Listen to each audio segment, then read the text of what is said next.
Jeff Bezos travels to space, and redistributionists are fighting mad about it. Rand Paul and Anthony Fauci go to war, and lockdown advocates are eager to stymie freedom thanks to the Delta variant. I'm Ben Shapiro. This is The Ben Shapiro Show.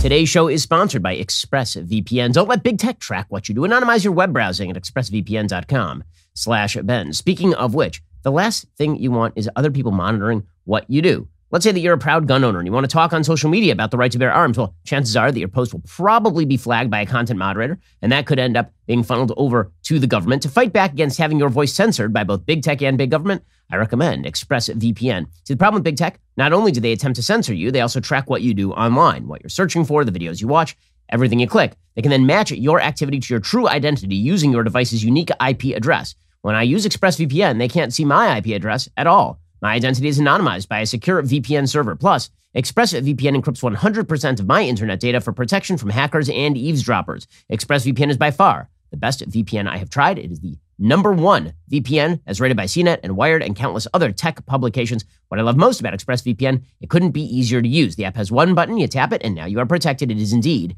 that simple. So, stop letting big tech and big government censor and track you. Defend your rights. Protect yourself at expressvpn.com/Ben. That's EXPRESSVPN.com/Ben to get 3 months for free. expressvpn.com/Ben to learn more. Alrighty, so yesterday, something very cool happened to Jeff Bezos, who of course is the owner of Amazon, founder of Amazon. He went up into space. This is a very, very cool thing, right? This is a unique moment in human history when we have moved beyond simple governments taking human beings to space. We now have 2 separate billionaires in the past 2 weeks who have gone into either very, very low space or into slightly higher space. And Elon Musk is planning to go into full orbit. And the idea here is to eventually privatize space travel, which would be super duper cool. I mean, that's a really neat thing. Here's a little bit of the video of Blue Origin. This is the Jeff Bezos rocket firing him and a couple of friends into space.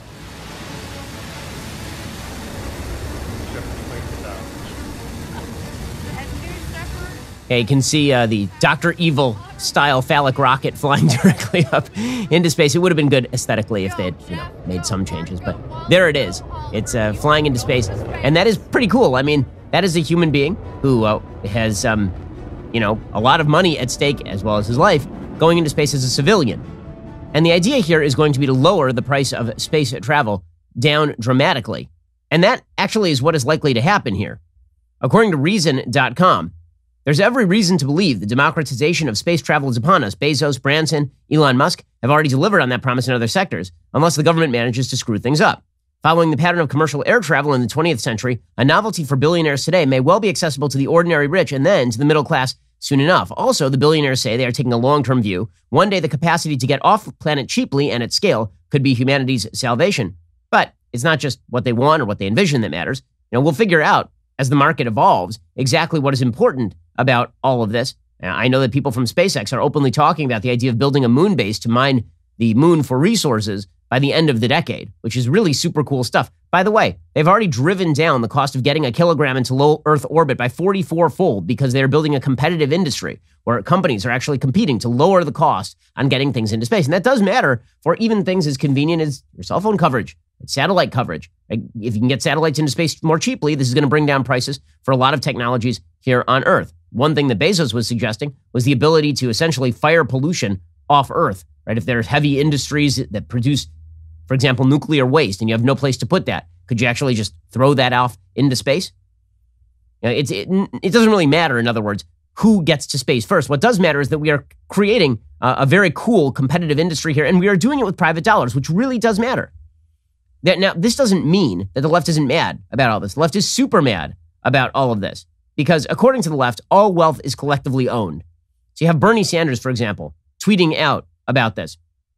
He tweeted, quote, "Here on Earth, in the richest country on the planet, half our people live paycheck to paycheck. People are struggling to feed themselves, struggling to see a doctor. But hey, the richest guys in the world are off in outer space. Yes, it's time to tax the billionaires." Okay, so first of all net taxes in the United States, all net taxes in the United States after transfer of government benefits come from people who are very wealthy. All of them. Not some of them, all of them. The notion that people at the top end of the income bracket are not paying their quote-unquote fair share is just a lie. It is an overt and silly lie. And the reality is that if Bernie Sanders really wanted to pay for his vast blowout social programs, he would have to tax people at the same rates that they tax people in the Scandinavian countries he so loves, which means radically increasing taxes on the middle class, which, by the way, Bernie Sanders is not averse to doing. Okay, but Jeff Bezos pays a lot of taxes. He spent a lot of money paying a lot of taxes, and him using his wealth in order to foster a brand new industry is actually really cool, because here is the alternative. We could, as a country, spend vastly more money than Jeff Bezos just spent in order to do the exact same kind of stuff by siphoning away your taxpayer dollars. How much money did it cost you to send Jeff Bezos to space? The answer is it cost you no money. You bought products from Amazon. You subscribed to Amazon Prime. In return, you got value. Then he used the profit that he derived from that to do something cool. That's number one, none of your business. But number two, something that actually does benefit humanity. I've said this over and over and over. Now, Bill Gates has the Bill Gates Foundation. He gives away hundreds of millions of dollars. Jeff Bezos, yesterday, gave away like $200 million. He has done more good for the world in building Amazon than in any of the charity that he just gave. The reality is that in a free functioning marketplace, the stuff that we do together, namely the transactions that we engage in consensually, those are much more beneficial to us and to the world at large than people simply signing checks, which is something the left simply can't fathom. There was Jeff Bezos yesterday saying this in maybe the most awkward possible way. He sort of suggested that everybody else was paying for his flight to space. In one sense, this is right. In one sense, this is just a complete misspeak.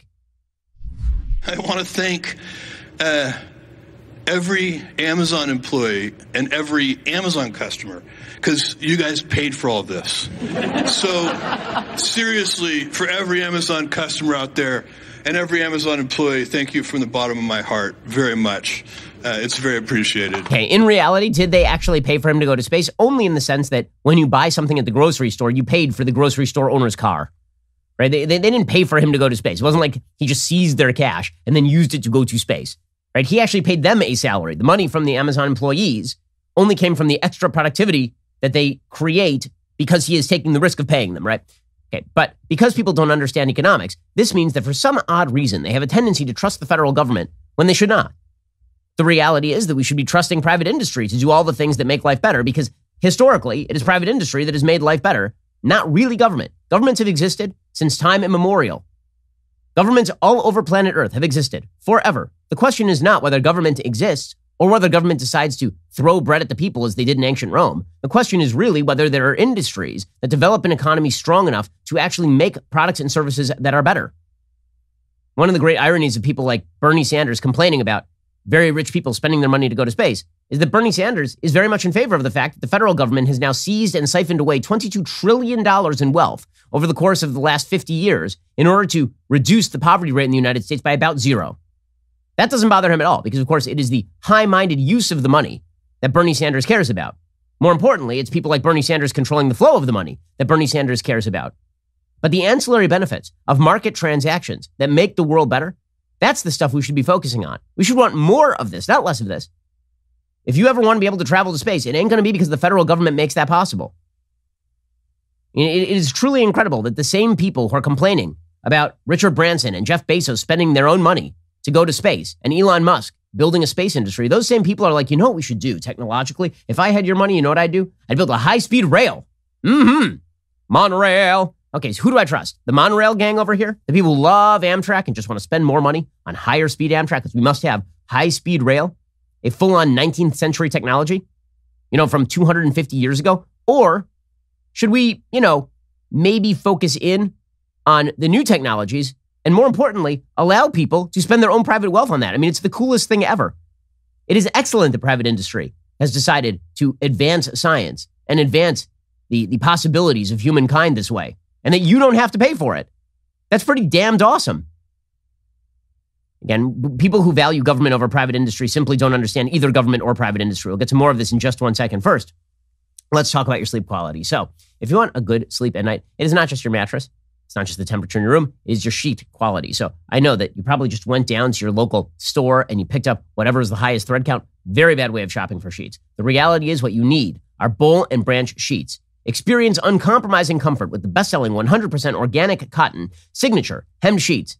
The Cloudweight Super Soft Sateen weave gets softer with every single wash, actually gets better over time. It's crafted to the highest standards and attention to detail from sourcing to packaging. It's the perfect balance of weight and breathability to pamper warm or cool sleepers through any season. Give your bed the White House treatment with sheets that 3 presidents have fallen in love with. I love them as well. In fact, I like Boll & Branch sheets so much, it's pretty much all I sleep on. Boll & Branch is dedicated to quality at every single step. Sheets are designed and manufactured for maximum comfort and durability, no cutting corners, no middlemen between you and Boll & Branch, so you get luxury quality for the very fairest price. To experience an entirely new standard of comfort, visit bollandbranch.com. Get 15% off your first set of sheets with promo code Shapiro. That is BOLL and branch.com. Promo code Shapiro, bollandbranch.com. Promo code Shapiro. And so one of the great things about private industry handling space travel is that you don't end up with the guns versus butter discussions that you have to have at the governmental level. After the United States sent a man to the moon in 1969, we basically started cutting the space program right after that because there are a bunch of people on the left who said, you know what? We don't need to go to the moon anymore. There's no purpose. What do we care about space? We have enough problems here at home. Well, when you have one taxpayer dollar to spend and you have to decide whether to buy off constituents or whether to advance science via NASA, usually it's a pretty easy call for members of the political class. But the nice thing about private industry is you don't control it. So if they decide to go do something uber cool with regard to technology, whether it is developing cell phones, forwarding the internet, or going to space, that is a zero cost to you thing. It is a value add. And the fact that people fail to understand this is beyond me. Understand that taxes are a way of siphoning away from people who are not harming you and are in fact helping you with their developments of technology toward people who simply want to buy votes with your cash. This should be your first suspicion. When you hear people like Bernie Sanders shout about taxing the billionaires, who spends the money better, Jeff Bezos or Bernie Sanders who's never run a popsicle stand? Who do you think is going to be forwarding the interests of better products and better services? Jeff Bezos, who literally has provided millions of jobs across the globe and provided a better life for hundreds of millions of people. I mean, I use Amazon every day. I'm sure so do you. Who do you think is going to better your life more? Jeff Bezos with money or Bernie Sanders with money, whose entire history of spending money comes down to buying lake houses with your taxpayer dollars? Who do you think? Honestly, I'm constantly shocked at the fact that all these people who yell at billionaires and millionaires, they think that the people who are best positioned to control the money are a bunch of morons who have never run a business. It's beyond me. Why would you, I wouldn't even trust a businessman to run a business where he has no level of expertise. So you're trusting people who have never run a business at all to handle your money and determine where that money is going to go.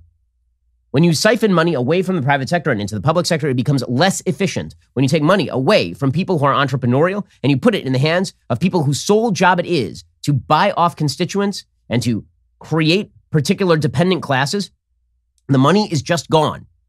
This is why we have seen slow growth in the United States, historically speaking. When you regulate business, when you take money away from business, this is why we are going to see, after all of this inflationary growth, after we see Joe Biden blow out trillions of dollars, after we see the regulatory schemes he wants to put in place, this is why even Joe Biden is predicting the United States for the next decade is going to grow at below a 2% GDP rate. Okay, and yet, Joe Biden's solution to that, take more money out of the private sector. They support asking the wealthiest 1% of Americans and corporate America not to pay more than it should, just begin to pay their fair share. Just step up a little bit. The idea that 50 of the largest corporations in America pay no tax, I think people should be able to be millionaires and billionaires if they have the ideas, but Lord's sake, the idea, let's start paying your fair share. Again, it's just a lie that they're not paying their fair share. And number two, it's not about who's it just demonstrates really that in the end, Democratic policy is not, it really is not about forwarding any sort of collective good. It is about punishing people who earn wealth. I mean, Barack Obama made this perfectly clear in 2008. He was running for president. He was specifically asked if raising the capital gains tax rate lowers the amount of government revenue that is brought in because people invest less, are you still for it? And he said, yes, for purposes of fairness. It is a childish mentality when it comes to economics. It's a childish mentality when it comes to life. People who have more money than you are not worse people than you, and you are not entitled to their money. Most of us, in fact, will spend our lives in different income brackets. Most of us will spend our lives in the bottom income bracket and then the middle income bracket, maybe the top income bracket, maybe back to the middle income bracket. Year on year, our incomes differ pretty radically. In fact, if you want to look at the factor that plays most into wealth aggregation, it's age. People get wealthier as they get older because they have more asset bases. They've spent more years in the workforce. And yet the notion seems to be from the left that when billionaires spend monies in ways that you don't like, you should have control over that. You have Matthew Miller, who is an MSNBC analyst, saying, quote, watching NASA takeoffs when I was a kid was such a moment of national pride and unity. having them replaced by billionaire vanity flights is one of the more depressing touchstones of this era. This is the stupidest thing I've ever heard. So you're more proud when the government spends a bunch of your money to send people to space than when you get to watch an American who built an American company and in the process built literally hundreds of thousands of American jobs use that money in order to do the same thing that NASA did except cheaper. This is what pisses you off. Truly amazing stuff. Because honestly, I think in the end, what so many people want is government control. It's the government control is the excuse. It is not that they want government control because they want a better life. It is not that they want government control because they feel that billionaires are doing something nefarious with their wealth. There's nothing nefarious about going to space. They want government control because they believe that the government will club the people they want clubbed. They believe that the government will give them the things that they want. The government will do their bidding. It's pretty insane. It really is. And this is why you're seeing a widespread celebration, for example, of more and more government dependency. You're seeing a new perspective on the left these days. The new perspective on the left is that inflation of the economy is good, that work shortages are that labor shortages are actually good because it's good that we're paying people to stay home. After all, why should people have to work? After all, why shouldn't corporations be punished by the government for no apparent reason? Lowering productivity, increasing prices. Why would that be bad? You know, it's good that we're inflating the currency because actually it's now creating the incentive for people to work less. There was an old bumper sticker that used to be on a lot of cars back in the 1980s. It said, work harder, millions on welfare depend on you. That sort of moved beyond being a cynical bumper sticker and now has become almost a Democratic left-wing slogan. Bryce Covert, who is an independent journalist, who has a piece of the New York Times titled 8 hours a day, 5 days a week is not working for us. Okay, this doesn't mean we should work until we can afford not to work. It means the government should pay us not to work. Quote, in truth, the debate over the return to the office is fraught. Employers are used to being able to dictate when and where employees work, but we have now discovered a lot of work can be done at odd hours between remote school lessons and from home offices or even the comfort of one's bed. So now there's a tense push and pull over when and how much work people should start commuting and how much power over the question employees can exert. Everyone is focused on how we will make work work after such a severe shock to the system for how things used to get done. But the ultimate answer won't be found in hybrid remote and in-person offices or even in letting employees shift around their hours. The way to make work work is to cut it back. So your solution in the middle of a labor shortage is people should work less. Yes, this is going to make life better for everybody. When a country becomes rich enough, there's this simple tendency for a lot of people to say, okay, you know what, we're all rich enough, let's start redistributing the wealth. Right? We're rich enough, we don't need any more growth, we don't need better products, we don't need better services. We'll just stagnate the economy and we'll just pass the money around. The problem is, you're either moving forward or you're moving backward when it comes to an economy. Economies that stagnate fall back because there are competitors in the world, and those competitors are not worried about working 40 hours a week. Those competitors have their people working 50 hours a week. It turns out that in a globally competitive economy, you will not continue to earn the same pay for your job working 36 hours a week as you would working 40 hours a week, obviously. But the notion is that the government should really continue to push people to work less. Again, this is what's amazing. They're siphoning money away. They're taking control away from people in the private sector engaging in voluntary transactions, and they're moving it over to government. That is the goal. And they'll do it indirectly by inflating the currency and paying people to stay home. Says the New York Times columnist, there's a class divide in overwork in the United States. The demand to spend 60 hours in an office is one that depletes the lives of professional, higher-paid workers. What would appear to be an opposite problem plagues those at the lower end of the wage scale. In 2016, about 1/10 of American workers were working part-time, but trying to get more hours. Despite current hand-wringing that these workers are refusing to come back to the job thanks to lucrative unemployment benefits, the problem is typically the opposite. People who work in retail or fast food often struggle to get enough hours to qualify for benefits and pay their bills just to survive. One of the reasons for that is because people are being paid to stay home. People are being paid a myriad of benefits. And you know what corporations do when they see that you're being paid a bunch of benefits? They lower their wages because you're getting paid from another source. This is not hard stuff, economically speaking. It is not difficult to understand.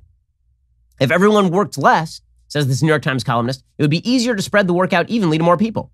If white-collar professionals were no longer expected or required to log 60 hours a week, but 30, that would be a whole extra job for someone else.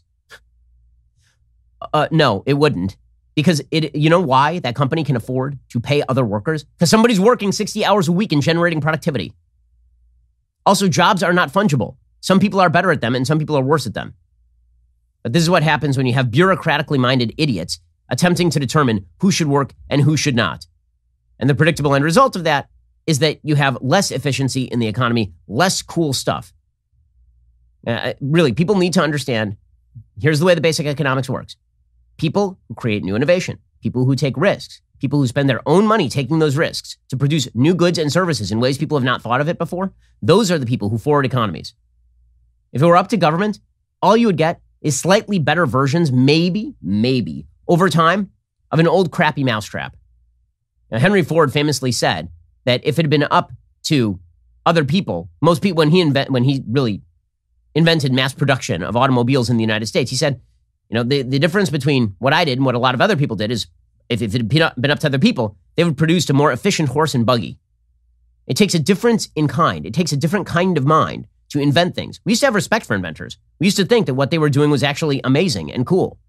We used to idolize those people. Now it seems that the people we idolize are the people who seize wealth from those people and punish those people and treat those people as though they are somehow expropriating wealth rather than creating it, which is totally insane and counterproductive and obviously makes life worse for millions of people the world over.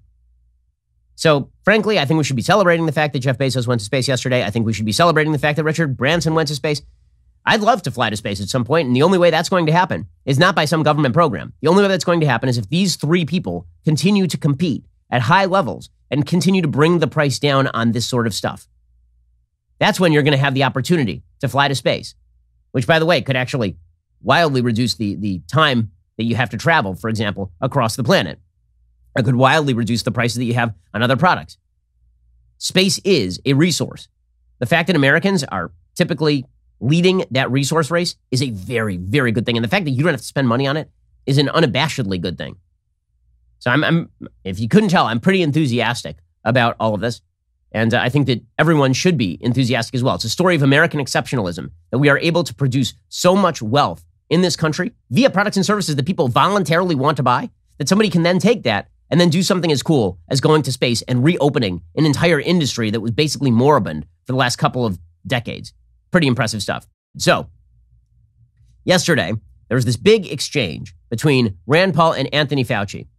The left has declared that Anthony Fauci won this exchange, and the right has declared that Rand Paul won this exchange. The entire exchange is over the question of whether the National Institutes of Health funded research in Wuhan that could have led to the creation of the COVID-19 virus.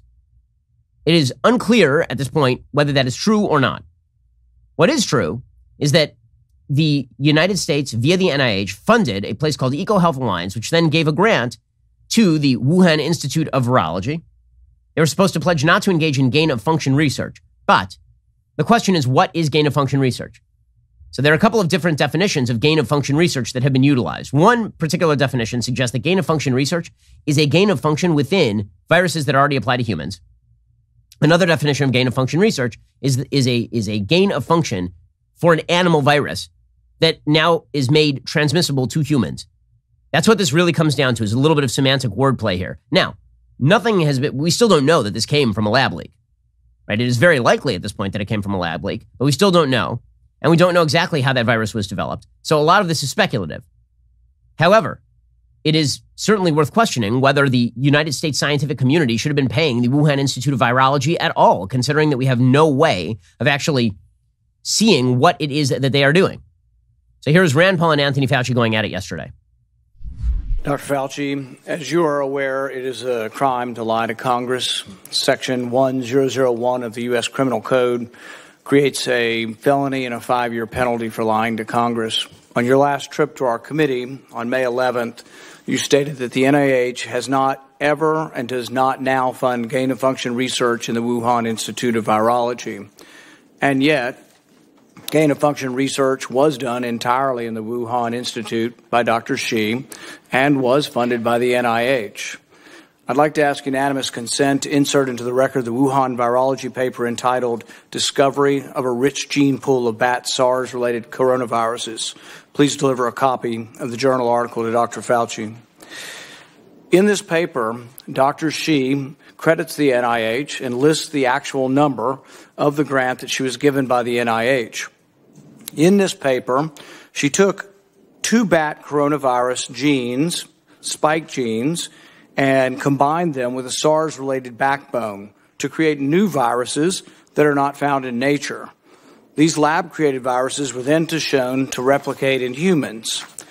These experiments combine genetic information from different coronaviruses that infect animals but not humans to create novel artificial viruses able to infect human cells. Viruses that in nature only infect animals were manipulated in the Wuhan lab to gain the function of infecting humans. This research fits the definition of the research that the NIH said was subject to the pause in 2014 to 2017, a pause in funding on gain of function. But the NIH failed to recognize this, defines it away, and it never came under any scrutiny. Dr. Richard E. Bright, a molecular biologist from Rutgers, described this research in Wuhan as the Wuhan lab used NIH funding to construct novel chimeric SARS-related coronaviruses able to infect human cells and laboratory animals. This is high-risk research that creates new potential pandemic pathogens that exist only in the lab, not in nature. This research matches, these are Dr. E. Bright's words, this research matches, indeed epitomizes, the definition of gain-of-function research done entirely in Wuhan, for which there was supposed to be a federal pause. Dr. Fauci, knowing that it is a crime to lie to Congress, do you wish to retract your statement of May 11th where you claimed that the NIH never funded gain-of-function research in Wuhan? Senator Paul, I have never lied. The question is pretty simple right there. Okay, so the question is, it's pretty obvious that we did actually fund the Wuhan Institute of Virology, that we said don't engage in gain-of-function research, but that we gamed our own definition of gain-of-function research. And so what you're about to hear Fauci respond is sort of the Bill Clinton, it depends on the definition of the word is, defense. Now, from a legal perspective, he may be right? It may be why he is going to avoid any sort of criminal liability, for example, because gain-of-function research can be defined in a couple of different ways. On the one hand, you can define gain-of-function research as taking animal viruses and mixing them with other viruses in order to create human pathogens. But there's a definition of gain-of-function research that says really only human viruses that are made more deadly or more transmissible, only that is gain-of-function research. So that's the game that we're now going to play. It's a semantic game, but the underlying facts are really not in dispute. Josh Rogan, who is a columnist for the Washington Post, says Rand Paul is right. The NIH was funding gain-of-function research in Wuhan, but the NIH pretended it didn't meet their gain-of-function definition to avoid their own oversight mechanism. So here you're going to hear Fauci get very angry and play word games. Here he goes. Microphone. Your microphone. Senator Paul, I have never lied before the Congress, and I do not retract that statement. This paper that you are referring to was judged by qualified staff up and down the chain as not being gain of function. Let me finish. You take an animal virus and you increase its transmissibility to humans, right. You're saying that's not gain of function? Yeah, that is correct. And Senator Paul, you do not know what you are talking about, quite frankly. And I want to say that officially. You do not know what you are talking about. You get one person. Let's read from the NIH definition of gain of function. This is your definition that you guys wrote. It says that scientific research that increases the transmissibility among animals is gain of function. They took animal viruses that only occur in animals and they increased their transmissibility to humans. How you can say that is not gain of function? It is not. It's a dance, and you're dancing around this because you're trying to obscure responsibility for 4 million people dying around the world from a pandemic. And let's send Dr. Fauci. I have to, now you're getting into something. If the point that you are making is that the grant that was funded as a sub-award from EcoHealth to Wuhan created SARS-CoV-2. That's where you are getting. Let me finish. We don't know. Well, we don't wait know a minute. If it did come from the lab, but all the evidence is pointing that it came from the lab, and there will be responsibility for those who funded the lab, including yourself. I totally This committee will allow the witness to respond. I totally resent the lie that you are now propagating, Senator, because if you look at the viruses that were used in the experiments,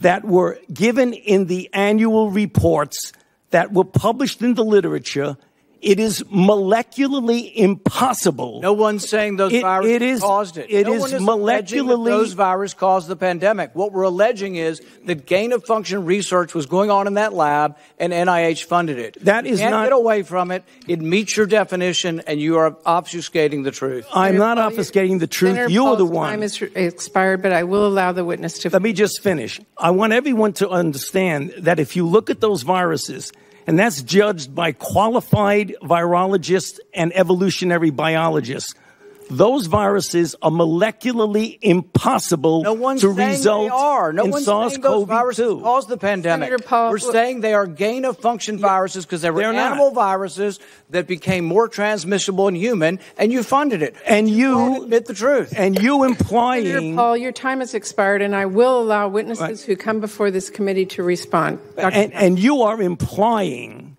that what we did was responsible for the deaths of individuals.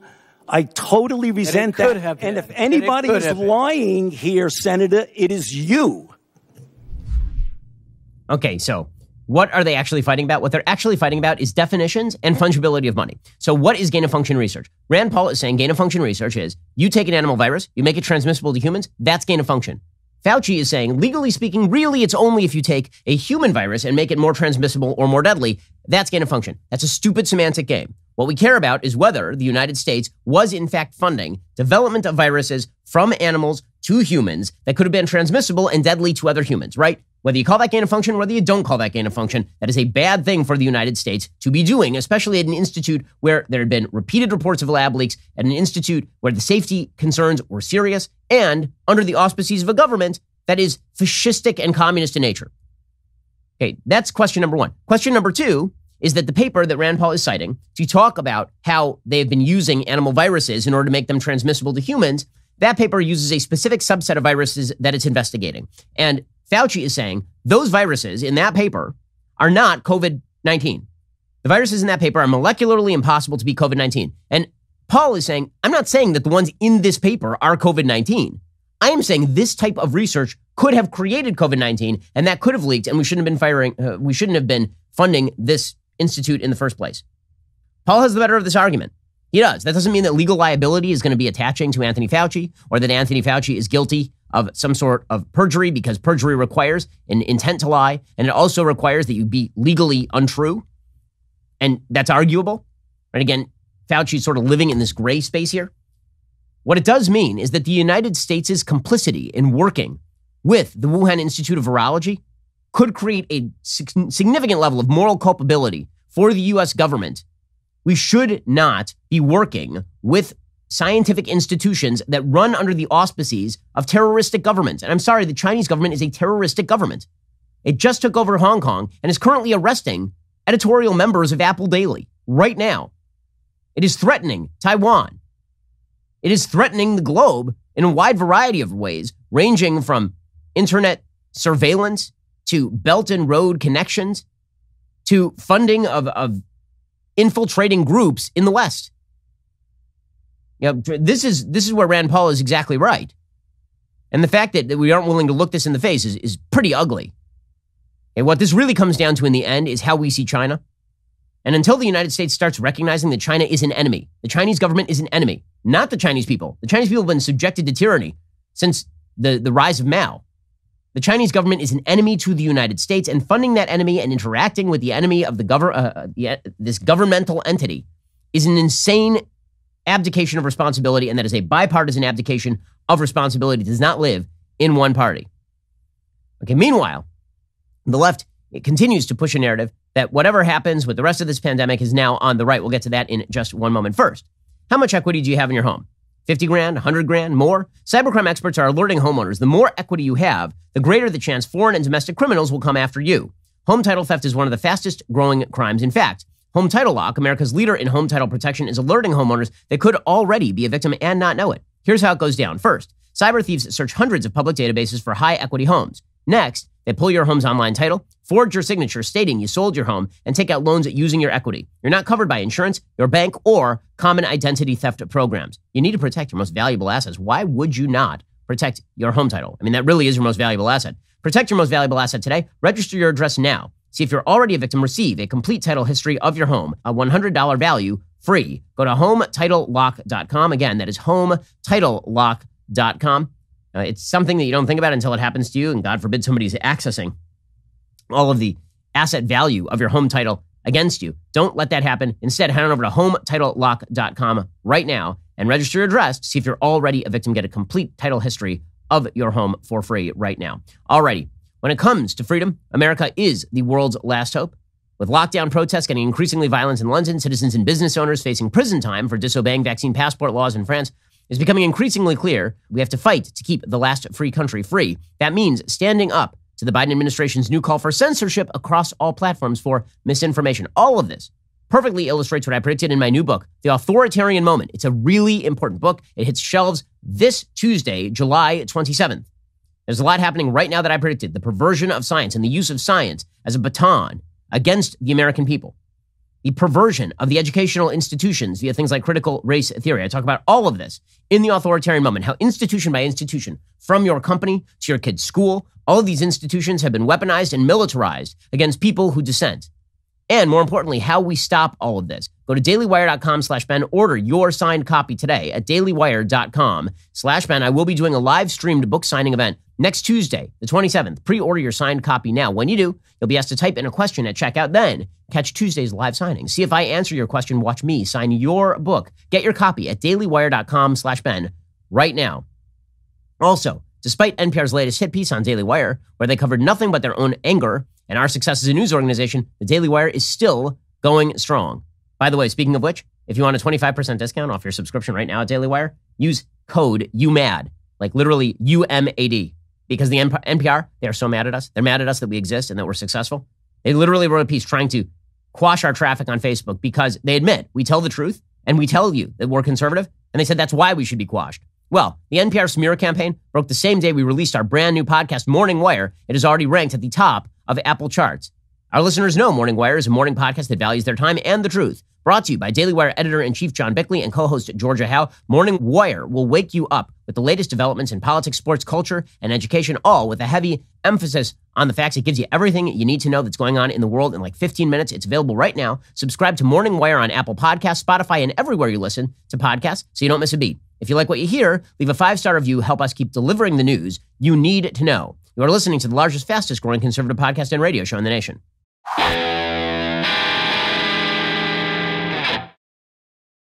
Meanwhile, the statistics show that we are nearing the end of this pandemic. Okay, realistically speaking, we are nearing the end of this pandemic because the stat that matters is deaths. The stat that does not matter is number of diagnoses. No one cares how many people in the United States, for example, every year are diagnosed with a cold. You only care how many people die from a particular disease. Yesterday in Los Angeles, which is now requiring everybody to mask up indoors, it's a county of 10 million people, 10 million. The number of people who died yesterday in Los Angeles, or recorded deaths via COVID, was 4. 4. Okay, and this is true day on day. The average in LA County right now is somewhere between 2 and 6 deaths. Okay, every day. In a county of 10 million people, there's a solid case that you're probably more likely to get shot in LA than you are to die of COVID at this point. Okay, this is madness. And it is just insane. I mean, I talked yesterday about the stats on this thing. The notion that the Delta variant in high vaccination countries is going to shut everything down again. All that is a political ploy. And you're seeing people, there are certain people who just love the government being in control. There are certain people who are desperate for the government to be in control. And it's not just in the United States, by the way. There's a piece by a woman named Tanya Gold, a British journalist, writing for the New York Times. England is free and in total chaos. Okay, so it says Tanya Gold, quote, England is free, we are told. On Monday, the government lifted the country's remaining COVID restrictions on social distancing, on face masks, on numbers for gatherings, the lot, effectively leaving protection from the coronavirus to vaccinations and the goddess of chance. The timing was immaculate.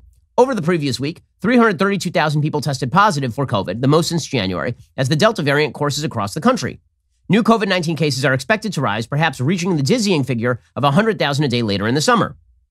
The number of hospitalized, much lower than in previous waves of infections because of the vaccination program, is steadily increasing. Deaths are creeping up. Okay, now, I am looking right now at the number of UK COVID deaths. And you can look at the chart. According to the New York Times, according actually to Johns Hopkins University, their latest COVID data, July 19th, 2021, the number of deaths recorded in all of the United Kingdom was 19. 19. At the height of the pandemic, they were losing somewhere on the order of 1,600 people a day. How? What? 1,700 people a day. What? So we're now losing in the UK somewhere between 50 and 100 people a day, it seems like, on average, according to JHU. And this is requiring the entire government, this means Boris Johnson is bad. Here's the thing. What the elites want you to think the people want is not what the people actually want. You know, Tanya Gold is a perfect example of this. She says, confined to his countryside residence, Johnson admitted the cracked bonhomie, the halting obfuscation that is his trademark, because Johnson has to self-isolate, because even though he has already had COVID and already he was vaccinated, he was in close contact with his health minister, who's double vaccinated and tested positive for COVID on Saturday. Now, here's the thing. If you are double vaccinated and you get COVID, chances are you're not going to get seriously ill and you're not going to die. These vaccines were not designed only to stop you from getting the thing. They're designed to prevent you from getting seriously ill and dying, which is what I care about. If I'm asymptomatic, what the hell do I care whether I'm diagnosed positive with COVID? But, says this columnist, the act, Johnson's act, successful for a season, is wearing thin. In the first week of July, more than 500,000 people were contacted by the country's tracking service and told to self-isolate for 10 days, creating chaos for businesses and individuals alike. Mr. Johnson's response was to airily excuse some key workers from self-isolating. Nevertheless, he said, we do need to stick to the system as is. In Johnson's England, after all, yesterday is a lifetime ago. But this is the part that's hilarious. Okay, this columnist is really angry at Johnson, saying that Johnson's botching this, there will be mass death in the streets. The Conservative Party, led by Boris Johnson, now enjoys a massive lead over its opponents. The Conservative lead over the Labour Party in Britain is 9 percentage points. Says Tanya Gold, whatever the hair means, Johnson's hair, it's terrifying to think we still do not know. We're likely to have a few more years to scrutinize it. But no matter what Mr. Johnson says, nothing can dispel the sense we are a country in decline, segueing to crisis. And then it turns into all of these reasons why the government needs to be bigger, and COVID is just an excuse for why the government needs to be bigger. Or maybe the vaccines are a medical miracle, and the fact that so many people who are vulnerable have already been vaccinated is good. But it's the feeling of perpetual crisis on behalf of political polarization that is driving both lack of vaccination and our political polarization. So, for example, you have Jay Inslee as the governor of Washington State. He is not a very good governor. And he says that Trump voters are the bioreactor facility spreading COVID in Washington. Now, here's the question. If you actually wanted to convince Trump voters who are unvaccinated to get vaccinated, what you probably wouldn't do is insult them. What you wouldn't do is say, you are a rube and a moron. Get vaccinated. That is a tactic that never works ever. As Ross Douthat points out, there are some people who have already had COVID and they actually need some sort of explanation of why they need to have a vaccine. Maybe there are people out there who have serious doubts about the long-term testability, especially given the fact that the FDA still is operating under emergency use authorization for these vaccines. Maybe acknowledging people's fears while suggesting that maybe in your particular case, you ought to ask a doctor about your underlying factors and your risk for COVID, and then make a rational decision that allows you to get vaxxed. Maybe that is the way to approach all this. But no, this isn't about getting people vaccinated. For Democrats, this is no longer about getting people vaccinated. For Democrats, this has turned into a way of, once again, clubbing people who they don't like politically. Because again, you know what the stats show? You see, Democrats are not yelling at black Americans for not getting vaccinated. The racial group in America least likely to be vaccinated is coincidentally the same racial group in the United States that is most likely to vote Democrat. Black Americans. You don't see Democrats ripping on them. So this isn't about whether people are good or bad for vaccinating. It's about whether you're good or bad for liking Trump and not vaccinating. The vaccination is an excuse not to like Republicans. It's not that they don't like Republicans because Republicans won't vaccinate. Here's Jay Inslee doing this routine. You're making a risk for everybody around you when you don't get vaccinated. You're a risk for your spouse. You're a risk for your kids, your grandkids, your parents, your co-workers, because you are a bioreactor facility generating virus and spreading it around, including to kids who can't get vaccinated. I want to reiterate that. If you're a 50-year-old man who, voted for Donald Trump and didn't think COVID was a problem and you don't get vaccinated right now, you arrest every kid in your city. How are you a risk to every kid in your city? The number of kids total in the United States who have died from COVID is under 340. The number of kids over the past year who have died of pneumonia is over 800. No adult is a risk to every kid in their city.